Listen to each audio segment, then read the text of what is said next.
Estamos con Arturo Avellaneda. Arturo, ¿cómo estás? Hola Julio, ¿cómo te va? Bienvenidos.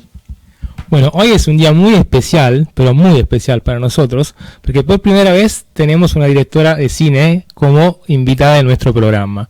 Y también se trata de una super directora de cine, siendo una directora que toca una temática muy importante y muy profunda que está en nuestro país. ¿Sabías, Arturo? Una temática que hace a nuestra región de una manera trágica y que envuelve a mucha gente en algún aspecto esencial a la identidad, que es justamente el derecho a la identidad biológica, al nacimiento, al conocimiento de tu origen familiar. Claro, una temática que en los últimos años ha sido bastante desarrollada también a nivel de derecho internacional, con varias doctrinas también de la UNESCO también, y que implica un desarrollo importante tanto de la bioética como de la biopolítica, ¿no? Estamos acá, la presentamos ya, estamos con Alejandra Perdomo. ¿Cómo estás, Alejandra? Hola, ¿qué tal? Buenas tardes. Bueno, muchísimas gracias por la comunicación y bueno, por haber sido elegida la primera directora que participa con ustedes en la entrevista para el programa.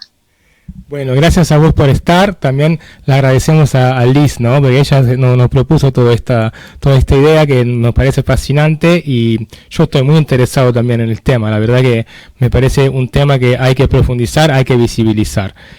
Alejandra, dime. No, que decía que Liz es parte de esta temática y esta problemática también, es una militante por el tema.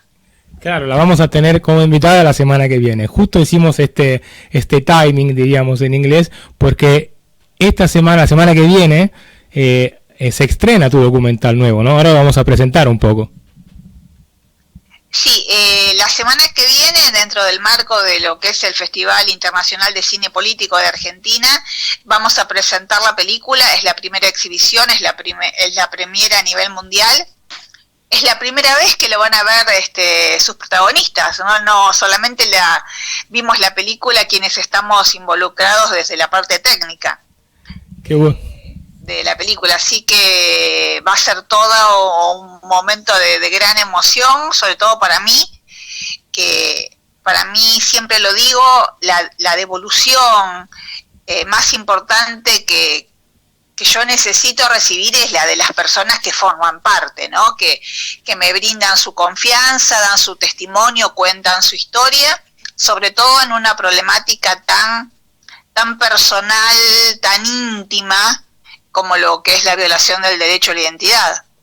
Claro, es como una actitud muy positiva que tienen también, porque realmente es abrirse totalmente, ¿no?, al espacio público de la proyección cinematográfica, como tienen mucha, no sé, yo diría coraje, mucha gana también y mucha disponibilidad.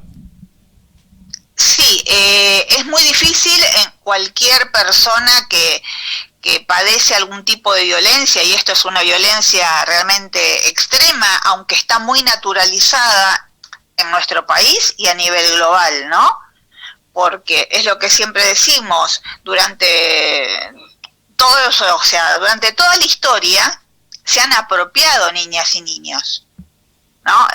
Lo vemos en todas las realidades, en todas las sociedades, y es como un delito invisibilizado. ¿En qué sentido? Cuando es una adopción, que siempre lo decimos, un trámite como es una adopción, tiene un carácter legal, ¿no? La niña o el niño que es adoptado, cuando llegado a la adultez, o cuando tiene ganas, y si tiene ganas, puede ir a su expediente de adopción y conocer su historia. De lo que estamos hablando en esta película no es así. O sea, nosotros tenemos partidas de nacimiento y documentación con datos falsos. Entonces, llegar a la verdad es realmente muy difícil, muy difícil. Dependemos hoy más de la suerte que de las políticas públicas, ¿sí? Claro. Entonces es un entramado muy difícil de llegar y de dilucidar para llegar a la verdad. Y en este contexto, digamos que el cine documental tiene un poder de visibilizar y también de sacudir un poco, ¿no?, esta situación a nivel institucional. Bueno, esa es la idea de la película. Yo hace 10 años, hace más de 10 años, en el año 2010, yo comencé formalmente la investigación de lo que terminó siendo un documental estrenado en el 2014 y que se llamó Nacidos Vivos. Y ahí conocí a muchísima gente, muchísimas personas que estaban en la misma situación que yo. Yo soy una persona que está sustituida en su identidad. Yo no conozco mi identidad de origen. Y en mi ignorancia, en mi desconocimiento, cuando yo decido buscar mi historia, pensé que era un caso aislado. Me encontré con una realidad totalmente diferente a la que yo pensaba. Nunca me había imaginado que eran millones de personas en Argentina y por todo el mundo que estaban en la misma situación que yo. Entonces tomo la decisión de narrarlo en un documental, porque dije, así como yo, víctima de la problemática, ignoraba un montón de cosas, dije, entonces, ¿cómo será para el resto de la gente?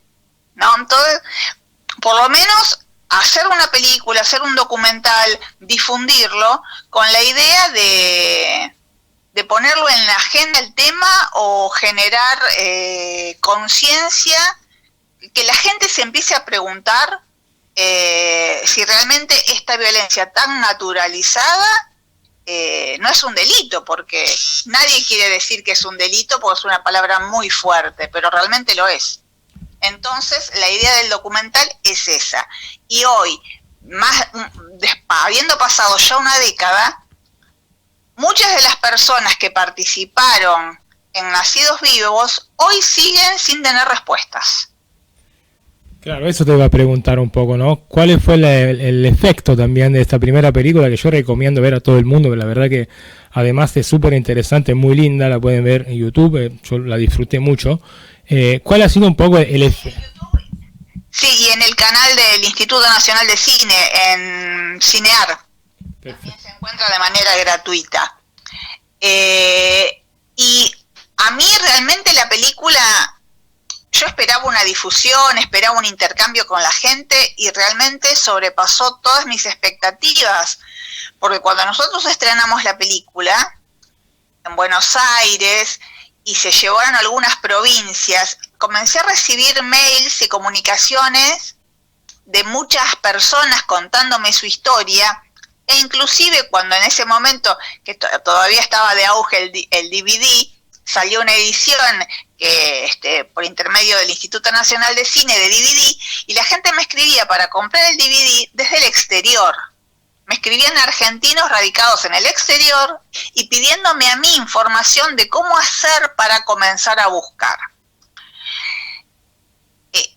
Yo soy, como digo, yo soy una persona que está atravesada por la problemática, hago cine, pero me encontré dando respuestas a muchísima gente.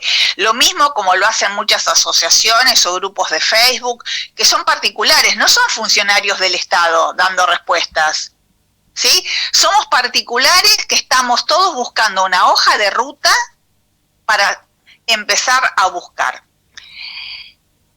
Realmente me sorprendió, sobre todo, ya digo, desde el exterior y muchísimas personas de España, ¿no?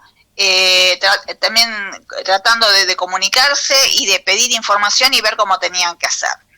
Siguieron pasando los años, hasta el día de hoy Nacidos Vivos se sigue dando. En pandemia fue cuando estábamos todos encerrados en nuestras casas mirando muchísimos contenidos. La película se emitió por primera vez en la televisión pública argentina y la respuesta fue enorme de muchísima gente del interior del país que se comunicaba conmigo y me escribía y me decía, yo escuchaba los relatos y me encontraba en un montón de ellos. Usaban las palabras de lo que yo estoy viviendo durante tantos años.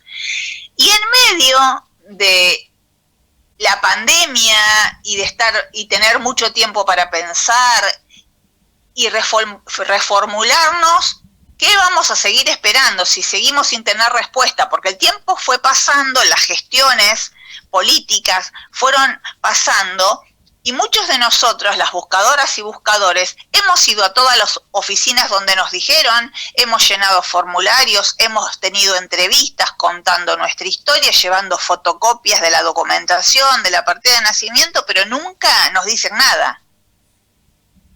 Ni siquiera formamos parte de una estadística. Entonces, como digo yo, la pandemia creo que a todas y todos nos puso muy sensibles. Dijimos, ¿qué vamos a hacer? Y una de las protagonistas de Nacidos Vivos, Gisela, de la organización Búsquedas Verdades Infinitas, que cuando estábamos rodando Nacidos Vivos estaba estudiando Derecho a fin de poder interiorizarse y ver cómo se podía allanar el camino de vía legal, se recibió, se especializó y en pandemia propone, hagamos lo que nunca se hizo, presentémonos ante la justicia federal en un amparo colectivo. Alejandra, te estoy escuchando con muchísima atención y siguiendo un poco en mi memoria los episodios que tienen que ver con la historia argentina y la traza de la dictadura, el legado de la democracia inconclusa. Y sobre eso te quería hacer la siguiente pregunta. ¿Qué diferencia encontrás vos en aquellos niños desamparados entonces y los niños desamparados actualmente? Bueno, ¿qué sucede? Muchas personas, mucha gente, ¿no?, de la sociedad civil creen que la vulneración de derechos humanos y en especial la vulneración del derecho a la identidad solamente ocurrió durante la época de la dictadura. ¿Sí? ¿Por qué? Ustedes sabrán que todas las campañas publicitarias, cuando uno toma un avión de aerolíneas especialmente o ve un graph en algún programa de televisión, en alguna campaña, es, si vos naciste entre tal periodo y dudás de tu identidad, podés dirigirte a abuelas.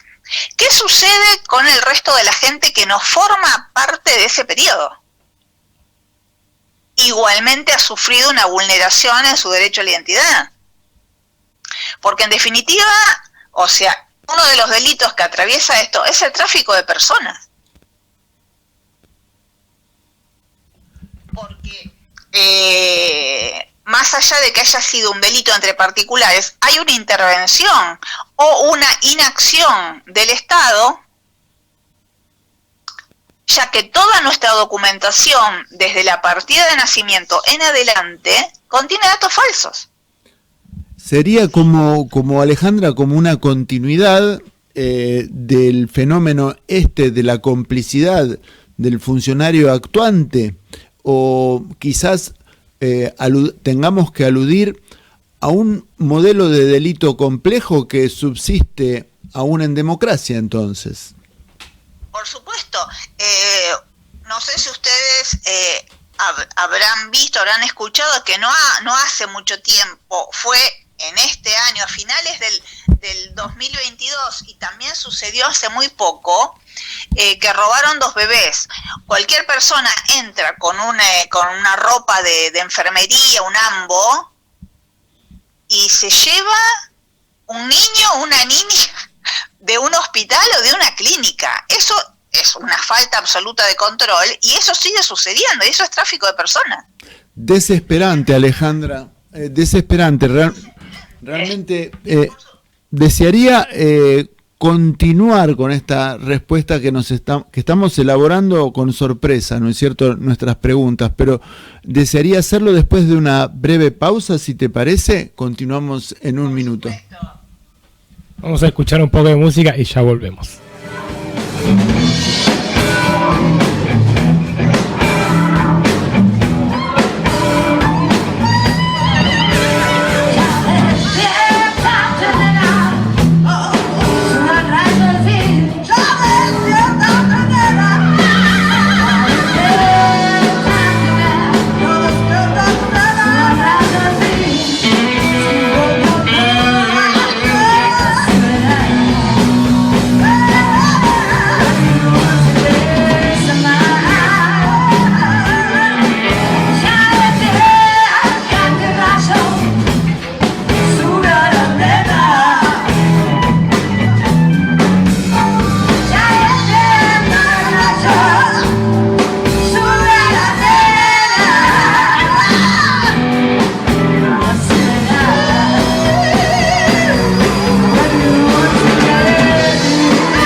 pausa musical. Volvemos hoy en Mundos Paralelos, periodismo filosófico y cosmovisión, hablando del tema de la identidad biológica. Sí, un tema muy importante, muy profundo, un gran problema. Estábamos acá con la Arturo Avellaneda, como siempre, y con nuestra invitada, la directora Alejandra Perdomo. Alejandra, de nuevo, gracias por venir. La verdad que para nosotros es un lujo tenerte acá y abrir un debate tan profundo y tan complejo, y más aún abrirlo a través del cine. O sea, es una cosa que para mí, Arturo, realmente me fascina y a la vez como me sacude, ¿no?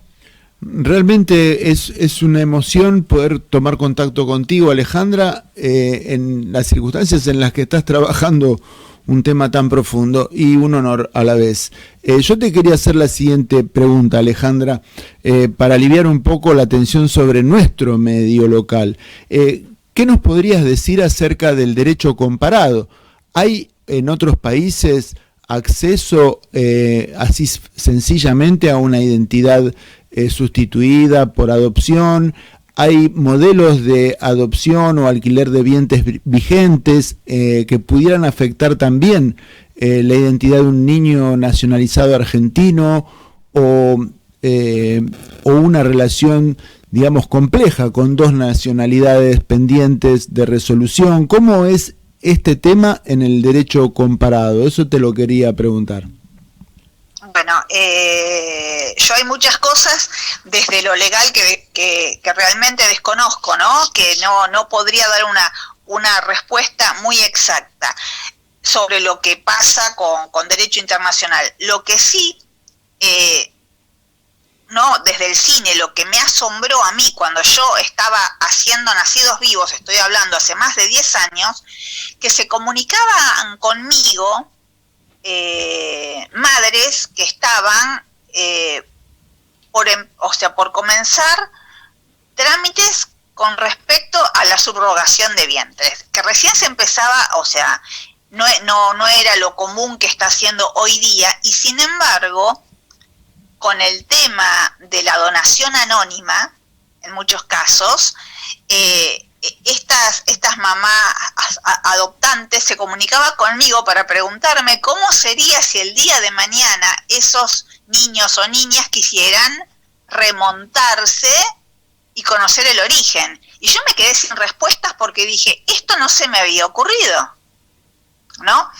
Y hoy por hoy el tema de la subrogación, que está mucho más naturalizado, sé que hay, como en Argentina hay un hueco legal, ¿no? Pues la otra vez lo conversaba con una antropóloga sobre ese tema, por eso mucha gente se va afuera. Pero la conversación, para mí, ¿no? Y estoy hablando desde lo personal y no desde el derecho, es que siempre, lamentablemente, en todo este tipo de prácticas, la mayoría de las veces tiene que ver con quién tiene el poder económico, ¿no? Y quién no. Y como ese niño o esa niña fueran un producto, ¿verdad? ¿En qué sentido? Porque sabemos por nuestras historias, por las búsquedas y al remontar la verdad, que muchas personas, muchas niñas, niños que hoy son adultos, que en su momento, interviniendo una partera, interviniendo un médico, hubo una operación comercial, ¿no? O sea, y hubo una persona o con una necesidad económica muy grande, no por querer vender, por decirlo de una manera, a su hija o a su hijo, sino porque fue inducida a entregarlo ante la situación de no poderse hacer cargo de la crianza de su hijo, ¿sí? Por eso siempre digo que es como que siempre hay alguien que no puede defenderse porque no tiene las herramientas o no tiene los medios. Hay una situación de vulnerabilidad en la que quien tiene el poder es el que gana la pulseada. Claro, y sobre esto yo te quería hacer una pregunta un poco específica también, viendo la película anterior, Nacidos Vivos, sobre el tema de, yo la pensé así como una cadena de violencias, ¿no? Son varios tipos de violencia que se dan dentro de un mismo proceso, digamos, ¿no? Sí, absolutamente, porque primero nos encontramos con el fenómeno que muchas veces estas mamás a quien se les arrebata el bebé o es inducido, se lo quitan, es una joven mamá, es una mamá adolescente, muchas veces menor de edad, ¿no? Entonces tenemos que preguntarnos si ese embarazo no es producto de una violencia, ¿sí? Después está la violencia obstétrica dando vueltas, que una mujer que si va sola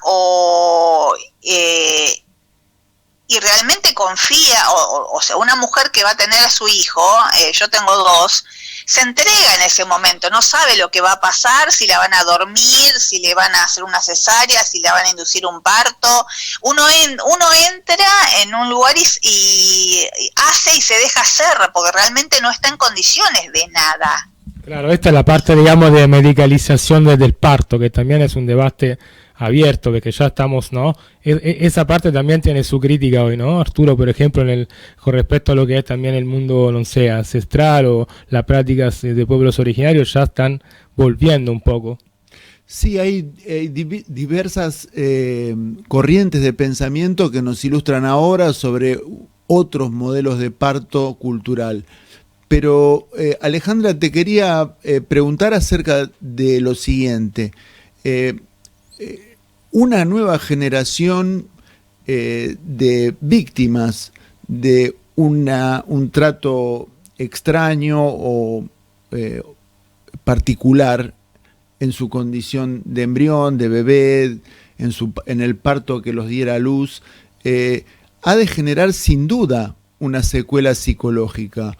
Un poco te quería preguntar si nos puedes contar acerca de cuál ha sido tu diálogo con esta clase de víctima particular y cuál podría ser una tesis del arrastre psicológico de este efecto de un nacimiento postraumático, por llamarlo de alguna manera. Por los relatos que a mí me han ido llegando, ¿no? Y mi relato propio, que te puedo llegar a decir,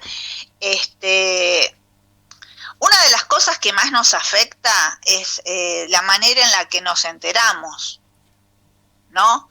Yo, por ejemplo, toda la vida, desde muy chica dudé, ¿no? Y yo me sentía ajena a la familia, mi familia de crianza, ¿no? Me sentía diferente, me sentía rara, aparte era diferente físicamente, ¿no? Pero me daban respuestas, pero yo me sentía, acá una frase que se usa mucho es como sapo de otro pozo. Pero hay hombres o mujeres que nunca dudaron y se enteran de adultos de que les mintieron toda la vida y el impacto es enorme, porque es darse cuenta, es que nos damos cuenta como que es toda una construcción falsa, ¿no? O sea, toda la confianza que uno tuvo en esa familia, en todo el marco de crianza, de crecimiento, las personas que nos guiaron, que nos ayudaron en nuestra vida, esto es una mentira, ¿no? Claro, es como un mundo que no existe, de repente se cae todo, ¿no? Se cae todo y yo creo que algo que siempre hablamos con las buscadoras y buscadores, que en la mayoría, por lo menos los más visibilizados son las mujeres, es como que las mujeres toman la decisión o de poder contarlo, visibilizarlo, querer saber de manera un poco más aguerrida. Es que nos falta algo, nos está faltando una pieza, nos faltan las hojas del libro, ¿no? Porque, y uno, no sé, yo hablo desde mí, lo ve tan claramente, yo cuando fui madre y los veo a mis hijos hoy, que grandes, y los parecidos y los gestos y un montón de cosas que uno dice, la genética no engaña, y uno no tiene en qué espejo poder mirarse, por decirlo de una manera, ¿no? Se puede mirar hacia abajo con los hijos, con los nietos, con lo que fuere, pero después de uno, de dónde viene, eso desde uno mismo, pero aparte hay una construcción cultural, ¿no? Sí, familiar, un modelo familiar, un árbol genealógico también, ¿no? Como todo un arrastro no solamente genético, cultural, también mismo de la familia, ¿no? Exactamente, cultural, pero aparte yo cuando me refiero a algo cultural, me refiero a que hay generaciones y todavía se sigue diciendo que una niña o un niño adoptado, uso la palabra que se usa más genéricamente, es como que fue abandonado, ¿no? El adoptado es un chico al que no quisieron. Claro. ¿No? Entonces siempre es como pobrecito, fue adoptado, está ese estigma del abandono siempre. Y si eso sigue muy fuerte. Yo me acuerdo, bueno, tengo 40, que me crié en Italia y también seguía viendo en esa época cuando yo era chico. Mismo tenía primos que eran adoptados y siempre estaba como la manera, ¿no?, de mirarlo, de hablarle, de dirigir. Hay una mirada diferente, por eso esa mirada social también pesa muchísimo.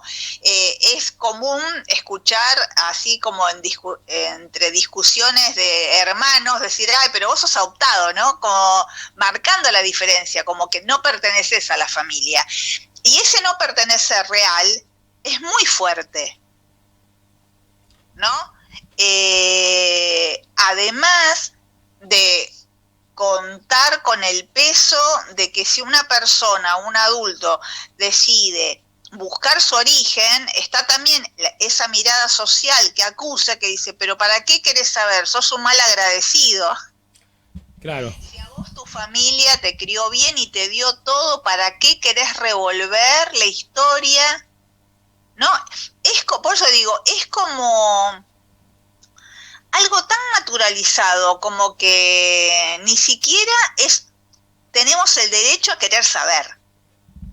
Claramente, sí, es una dimensión que es muy compleja, es muy violenta también, ¿no?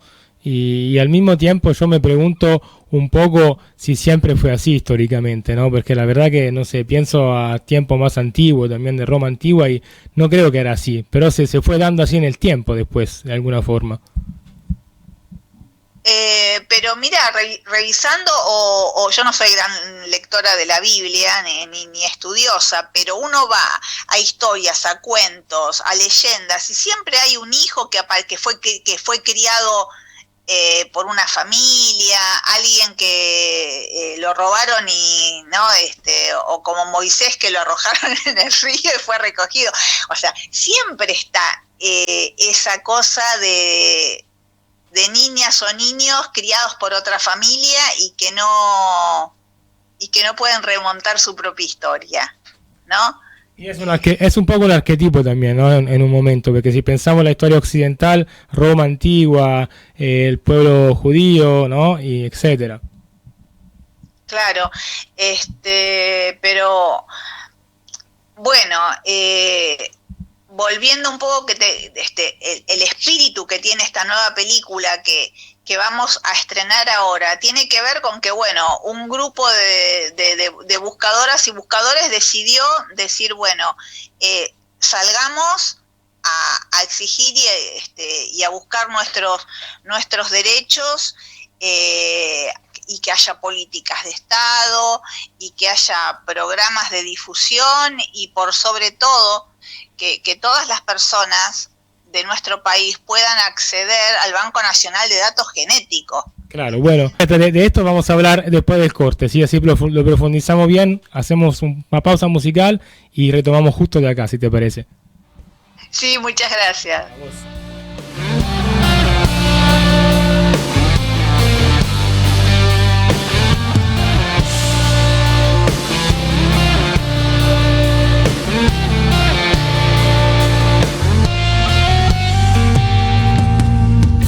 Este nuevo amanecer, mientras se vuela el presente, trajo todo el ayer, tu recuerdo entre la gente.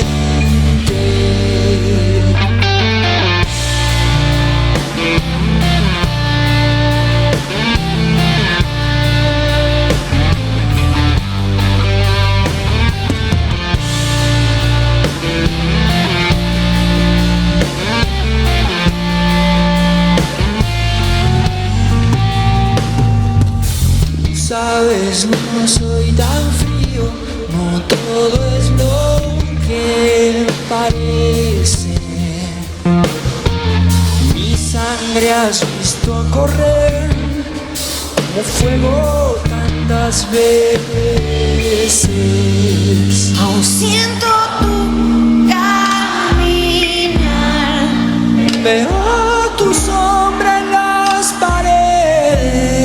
siento tu voz tan lejana, Siento tu amor ausente. siento tu amor ausente, Siento tu amor ausente.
Siempre vivirás en mí, siempre serás mi pasión. mis noches no tendrán fin, Culpable es mi corazón. siento tu caminar, Veo tu sombra en las paredes. siento tu voz tan lejana, Siento tu amor ausente. siento tu amor ausente, Siento tu amor ausente.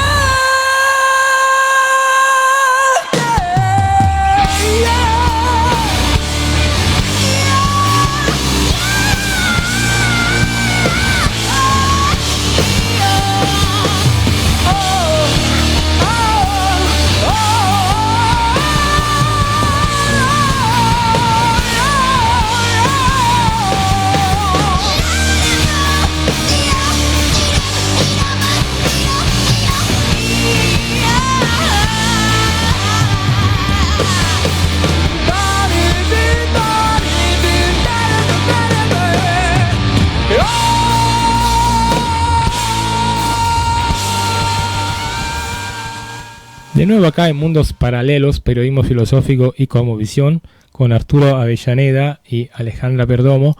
Estábamos hablando, Alejandra, sobre los efectos y también el objetivo un poco de todos los buscadores y las buscadoras que participaron de tu última película, que era la idea de poder acceder a un banco genético del Estado. Sí, sucede que, bueno, hoy el Banco Nacional de Datos Genético pertenece solamente al periodo de la dictadura militar, ¿no?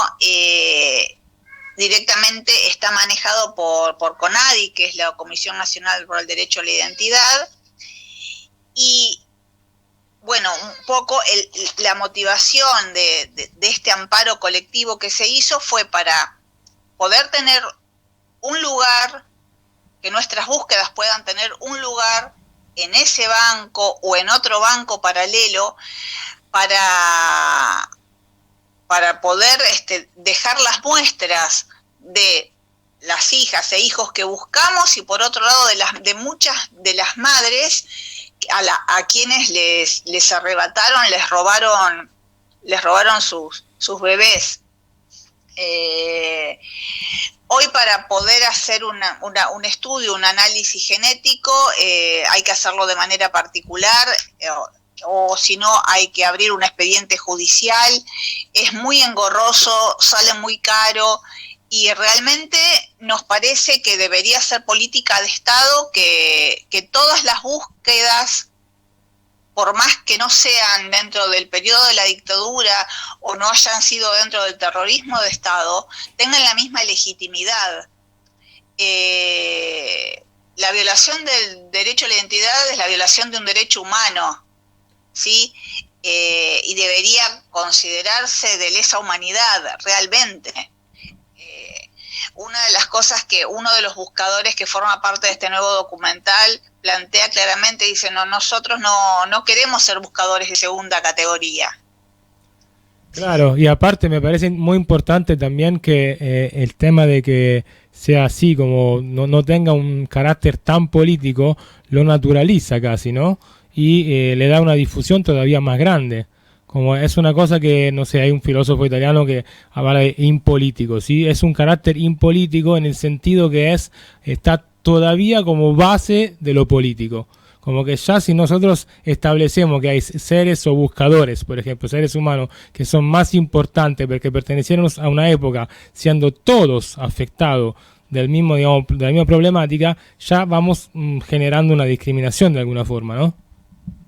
Exactamente, así que es un poco de esto de lo que se trata la película, de retomar algunos de las historias que en el año 2012 se llevaron adelante las entrevistas y que hoy se encuentran también buscando, pero lo bueno es que algunos de los buscadores que formaron parte del relato de Nacidos Vivos, con el correr de los años pudieron encontrar sus historias. Rafael, por ejemplo, mediante la intervención del Registro Civil Central de la calle Uruguay en Cava, pudo encontrar a su hermano y de esa manera dilucidar su historia. Y bueno, en Nacidos Vivos, si ustedes la vieron, bueno, hay un par de protagonistas que pudieron encontrar su identidad de origen. Pero realmente lo que es la mayoría no ha podido arribar a la verdad. Y una de las cosas que también nos decide actuar y a quien yo le dedico la película es a María Villegas, que era una mamá buscadora, que a los 16 años fue obligada por su familia a entregar a su bebé y que falleció en el año 2019. Y hay otras mamás que han fallecido en pandemia de mi conocimiento y que se fueron a otro plano sin poder encontrar a sus hijos.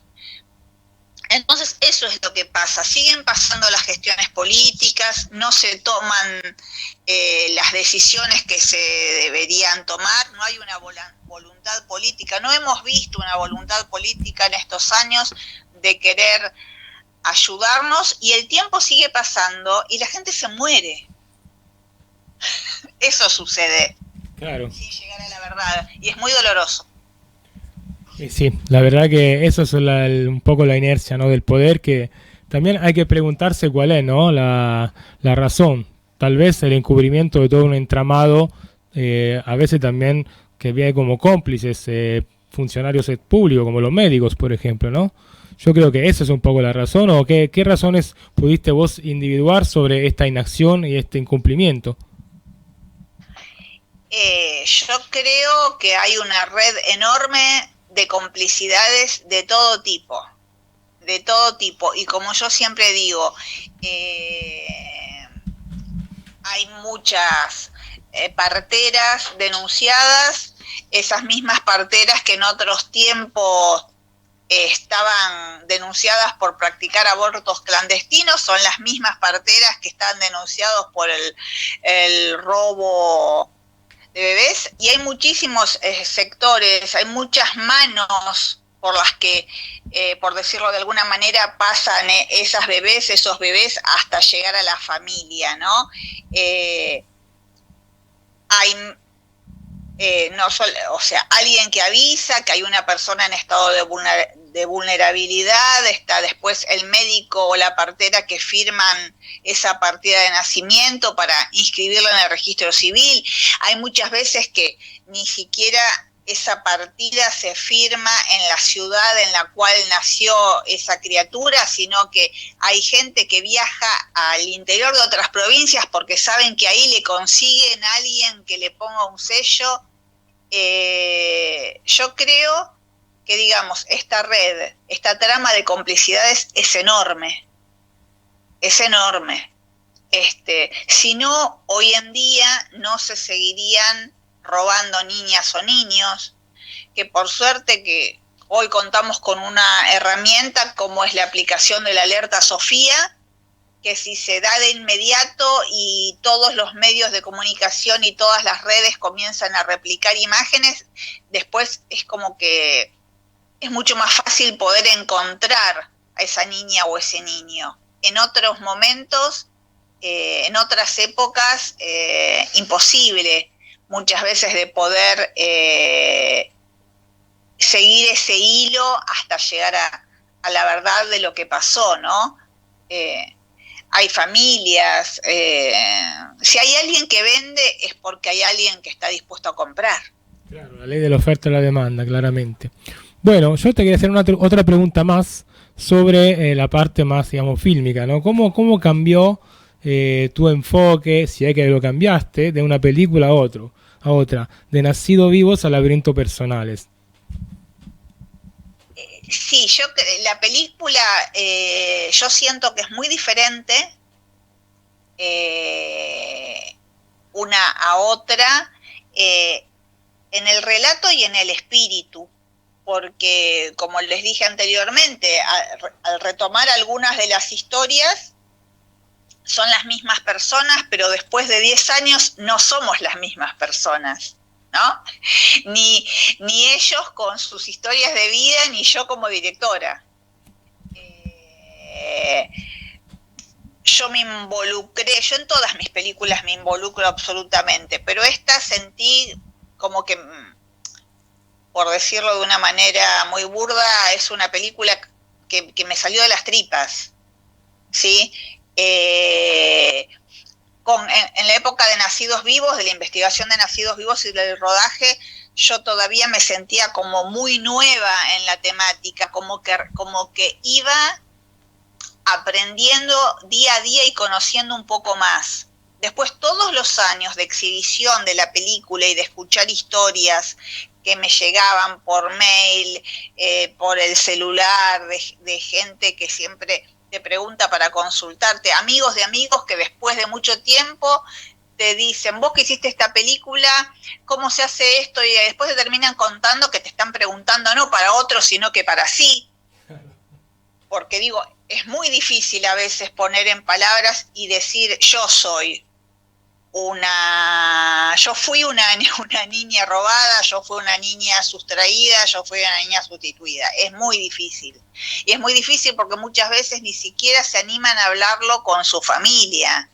Me refiero cuando uno construye una nueva familia y después contarle a sus hijos que esos abuelos que conocieron no son sus abuelos, ¿no? Por lo menos no existe el vínculo sanguíneo, ¿no? Pero ya hay otro tipo de vínculo. Entonces hay mucha complejidad. Y esta película yo creo que tiene, es como que todas y todos estamos parados de otra manera y diciendo basta, hasta aquí llegamos, ¿no?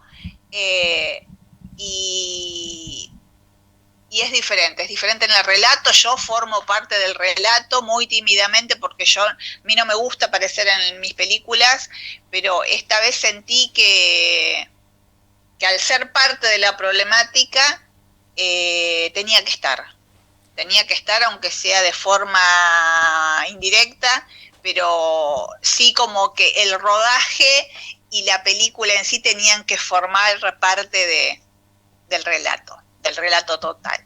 Muy bien. Bueno, buenísimo. Muy contenta porque, como yo siempre lo digo, tengo un equipo técnico que es de lujo, que son amigos, que son grandes personas y que todos y cada uno se vienen poniendo la camiseta en todos mis proyectos, pero en este que saben que me atraviesa a mí de una manera tan íntima, la verdad que me han acompañado de una manera muy empática y muy buena. Y bueno, y después mi agradecimiento absoluto a todos, a todas y a cada una de las voces que forma parte del documental. Es muy fuerte hablar a cámara, es muy fuerte después verse como parte del relato y les agradezco la absoluta confianza. Digo, todavía ninguno vio la película, por eso para mí el día 26 es la prueba de fuego. Bueno, por eso, vamos decirnos cuándo podemos ir a verla y así lo difundimos también por estos medios, el día, la fecha, el horario, el lugar. Así ya no podemos citar la audiencia.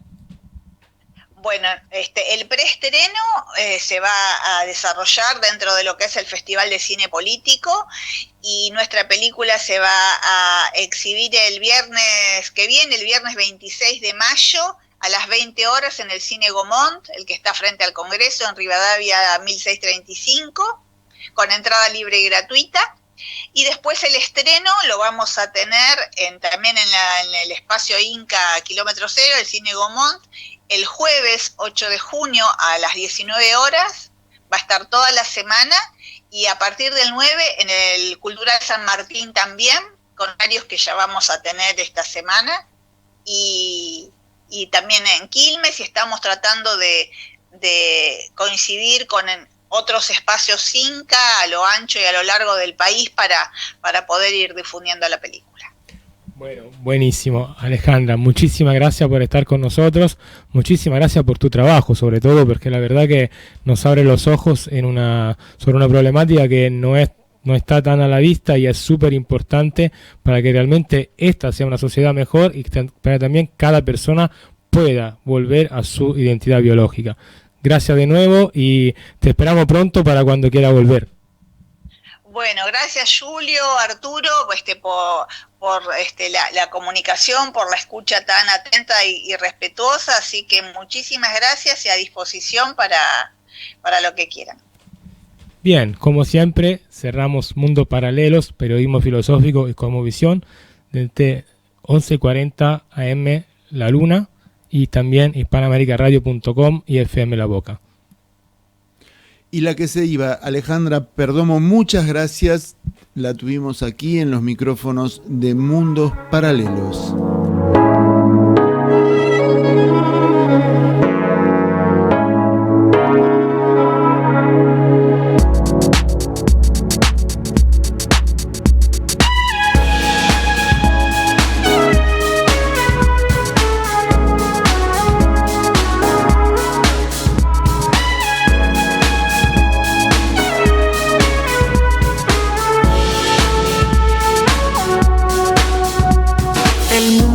No se hizo en 2 días, ni Dios quiso que fuera de esta ignorante manera en que el humano se esmera en ser el amo de todo lo que quiere y lo que existe. No me convenciste, no. El mundo es un jardín de flores increíbles, todas diferentes, y la gente no es un mar de caras indiferenciadas, abrumadas por los hechos. En el pecho llevamos una sangre que busca encontrarse, un hambre